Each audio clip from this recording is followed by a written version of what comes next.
All right. So let's get started with the news. So,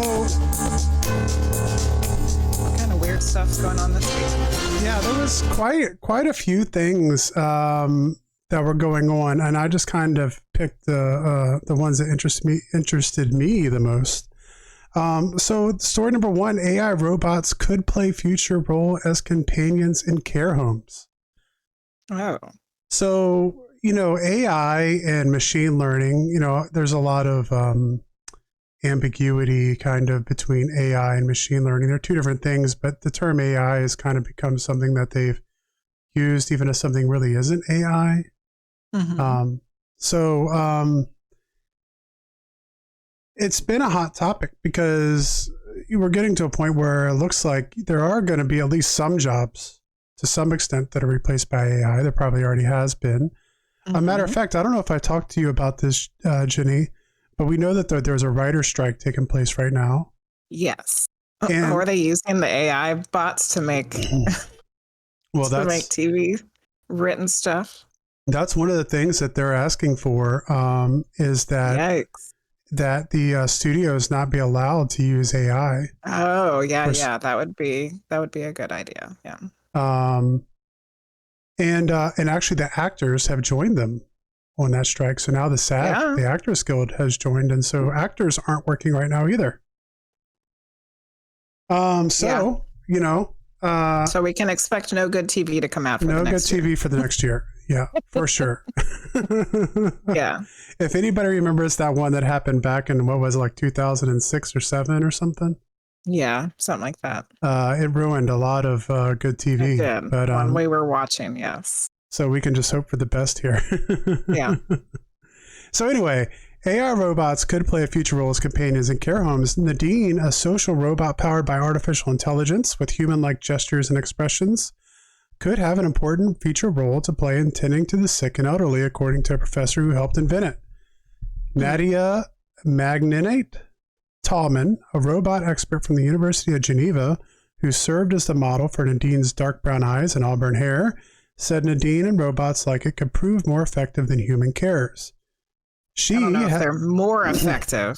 Well, it Well, I don't depends. know. Well, it I guess it depends. There's some horror depends. Yeah. stories, yeah. There are a lot of horror stories from care homes, that's for sure.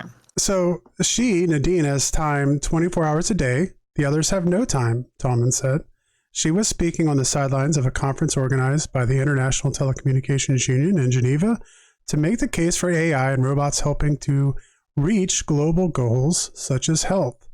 Global competition for nurses and carers is heating up, especially after COVID-19, and some countries are experiencing a staffing crisis in care homes, which some think humanoid robots could one day ease. Demonstrating its conversational skills, Nadine told Reuters it talked, sang, and played bingo with residents at a Singapore nursing home 3 years ago. Yeah, so it can even call out the numbers. It was a great experience, and I enjoyed interacting with the elderly and helping them with their needs, the robot said. I believe that robots can be a great asset in providing care and assistance to vulnerable people, it added. Other robots on display include Paro, a baby seal robot pet who can help dementia and Parkinson's patients, and nursing assistant Baby seal? Grace. Yeah. What? Not like a dog.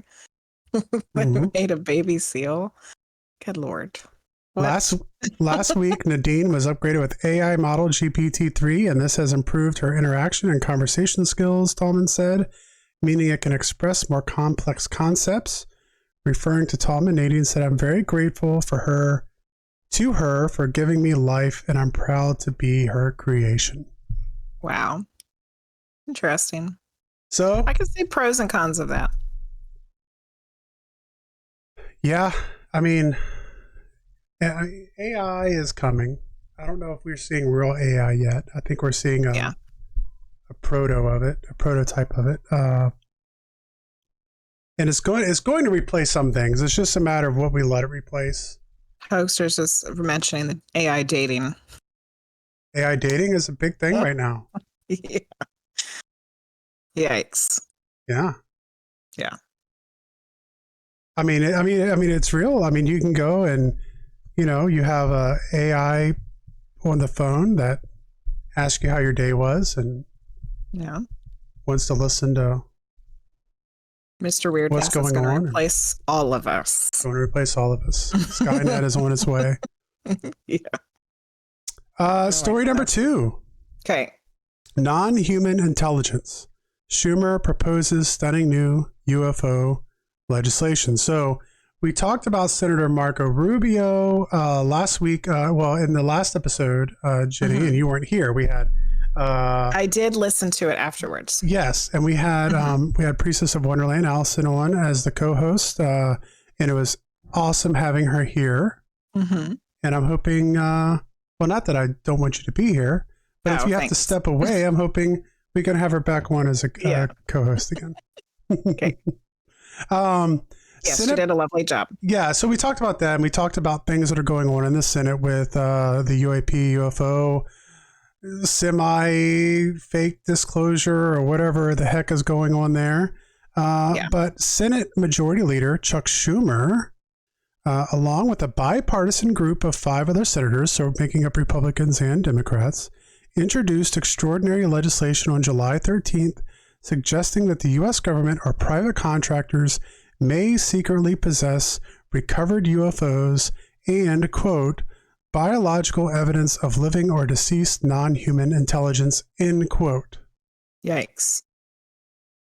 According to the legislation, non-human intelligence is defined as any sentient, intelligent, non-human life form, regardless of nature or ultimate origin, which may be presumed responsible for UFOs.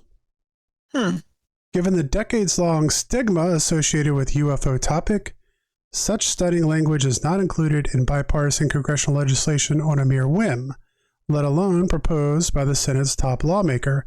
According to a statement accompanying the legislation, the 2017 disclosure of a previously unknown government UFO analysis program spurred a broad congressional investigation of unidentified anomalous phenomena, UAP. That was a mouthful. Anomalous. I think, did I say it right? Not anonymous. Anomalous. I can't even pretend anomalous. Like anomalous. Anomalies. Anomaly. Okay. Anomalous. Anomalous. I got it. I thought it was UAP, unidentified aerial phenomena, and then USP, unidentified submersible phenomena. But I think they've changed it again already. Already? Now it's UAP, unidentified anomalous phenomena. Oh. Maybe it was that already, and we didn't realize it. The government's new terminology for UFOs. Okay. The ongoing investigation uncovered a vast web of individuals and groups claiming knowledge of secret UAP-related programs and information. According to Schumer, the sheer number and variety of UFO-related claims led some in Congress to believe that the U.S. government was concealing important information regarding UAPs over broad periods of time. Moreover... Like from 1947? Yeah. Oh, perhaps. So many. Yeah. Moreover, as noted in the legislation, credible evidence and testimony indicates that federal government UFO records exist that have not been declassified as required by law. So. Interesting. There we go. It's a lot of stuff coming out about that. Yeah, I mean, I think the biggest part, the part that really struck me, was the introduced extraordinary legislation suggesting that the U.S. government or private contractors may secretly possess recovered UFOs and, quote, biological evidence of living or deceased non-human intelligence. And that they actually define non-human intelligence as any sentient, intelligent, non-human life form, regardless of nature or ultimate origin, which may be presumed responsible for UAPs. Yeah, that's a very specific description. Yes. Yeah. So I don't think that's going away anytime soon. No, it doesn't seem like it. Yeah, the can of worms has been opened, and I don't know to what extent, or information or disinformation or disclosure or yeah, it's a can of disclosure. something. It's something. Something is going on.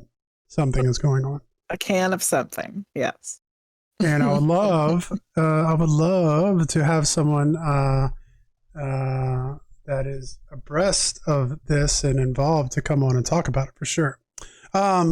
Number 3, and the final one I have for tonight, is evidence of Roman era death magic used to speak with the deceased found near Jerusalem. Researchers think the morbid practice originated with pagan people who settled in the region after the Romans drove out the Jewish people. Ancient human skulls, oil lamps, and parts of weapons hidden in a cave near Jerusalem are signs the site was used in the Roman era for attempts to speak to the dead, a practice known as necromancy or death magic, according to a new study. Based on the styles of the artifacts, the researchers think the morbid rituals were carried out at the Te Cave, about 20 miles west of Jerusalem, between the 2nd and 4th centuries AD. According to Boaz Zissou, I'm probably butchering that, but I'm trying, an archaeologist at Bar-Ilan University in Israel, most of the Jewish people who lived in the region had been eradicated or driven away by the ruling Roman Empire after the Jewish rebellion known as Bar Kokhba revolt between AD 132 and 136. The Romans then repopulated the region with people from other parts of their empire, like from Syria, Anatolia, and Egypt. A new pagan population arrived in what had formerly been Judea, but was now Syria, Palestina. They brought with them new ideas, new customs, and apparently the idea of necromancy. Wow. And the story goes on, they went down into the cave and did archaeological studies there and found all kinds of skulls and things that one would need, I guess, to a speak lot with of the dead. Caves in that specific region of the world. A lot of caves. Yeah. Of which people were doing all kinds of things, apparently. Yeah. Yeah. Interesting. So and that was the news. Yeah, that was the news.